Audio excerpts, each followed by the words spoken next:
आगे रितुआ ई हमर किताबवा में लव लेटरवा के धले है गे? पता नहीं के धैल को देखी न कुछ लिखल नहीं हो। हाँ गे देखियो रुक।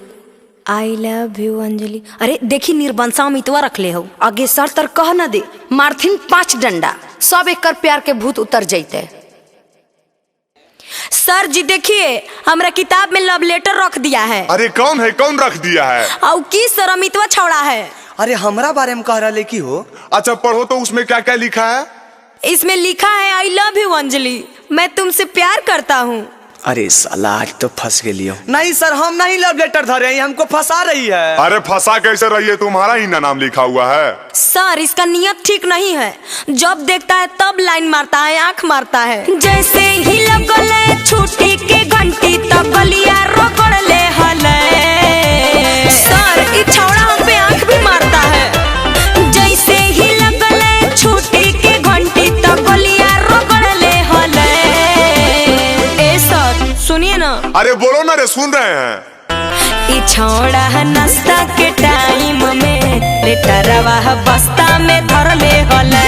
ई छौड़ा नाश्ता के टाइम में लेटरवा बस्ता में धर ले हले। नहीं सर ये लड़की हमको फंसा रही है। की फंसा रही हो रे? तो हमरा से प्यार नहीं करोगे? नहीं तो हमरा आई लव यू मैसेज नहीं कहनी है, खाई तो अपन मैया क्रिया। आई गे माई केते झूठ बोलो रे। छुट्टी के बाद जब बहरा में मिलले त देखी देखी हंसल हले। अरे कब हंसली रे जरी बताई तो। छुट्टी के बाद जब बहरा में मिलले त देखी देखी हंसल हले। नहीं सर ई छौड़ा बिल्कुल झूठे बोल रहा है। झूठे बोल रही होगे? तू हमरा से चॉकलेटवा नहीं मांगो नी। हाय गे मैया ई छौड़ा केते झूठ बोले पगलवा रे। हे हाय देखो ई कलमा धा के आँखिए में भोंक देबो। मारबो न टूटी। ई छौड़ी झूठे बोलो है सरजी, हमरा से पहले से फसल हले। ई छौड़ी झूठे बोलो है सरजी, हमरा से पहले से फसल हले। अरे छोड़ा ज्यादा मत बोल, कहियो तोरे से पटल हली होगे बतावी ते। रे राहुलवा बताही ते ई छौड़ी हमरे से नहीं मिले लगी आ बोले। आज देखे तो बदल गेले। हां भाई मिले लेबे करो वाले।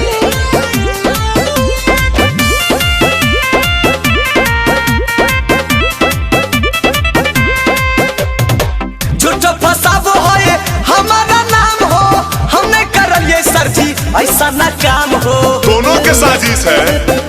ई छौड़ा ऊपर से सीधा हकै, भीतर से पूरा हरामी हकै। पूरे इस कुल भर में ई गुंडा सबसे नामी हकै। अच्छा आई लव यू लिख के चिट्ठी में हमारा प्रपोज कर ले हले। देख पहले के चर्चा मत कर, जे बीत गेल हटाओ। आई लव यू लिख के चिट्ठी में हमारा प्रपोज करने हले। हमको आई लव यू बोला था सर। अच्छा तो तुम हमको आई लव यू टू नहीं बोली थी? अरे हाँ रे बोललियो हल तो तू चॉकलेटवा देले हल तब ना। हमरा नहीं पता हलो कि तू हकीकत समझ ले मी। अच्छा अब हम समझे, ये छौड़िए छौड़ा के बिगाड़ा है। ई छौड़ा नाश्ता के टाइम में लेटरवा बस्ता में धर ले हले। ई छौड़ी झूठे बोलो है सरजी, हमरा से पहले से फसल हले। अरे अरे अरे आओ की बोलनी रे? फसल हले कुछ शिष्टाचार भूल गया रे कुत्ता। ना कोई जुगाड़। देखिए सर मार रहे हैं ना, ठीक नहीं कर रहे हैं। इसको तो आप कुछ नहीं बोल रहे हैं, खाली हमरा मार रहे हैं। एक आधा बात पे गैला पिटाई, आइबो नहीं कल से करे पढ़ाई। हम नहीं आएंगे स्कूल सर करे पढ़ाई। ए सर जी अमित आशिक हको बड़ी उदंड। ए सर जी तो चंदन यदुवंशी के भी देहो दंड। ए सर जी इहे बात के चलते ही हमारा से झगड़ने हले।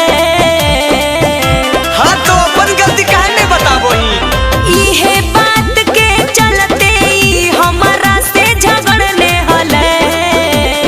सब एक के राशि के है। हाँ तो कौन राशि के ही? ई छौड़ा नाश्ता के टाइम में लेटरवा बस्ता में धर ले हले। ई छौड़ी झूठे बोलो है सरजी, हमरा से पहले से फसल हले।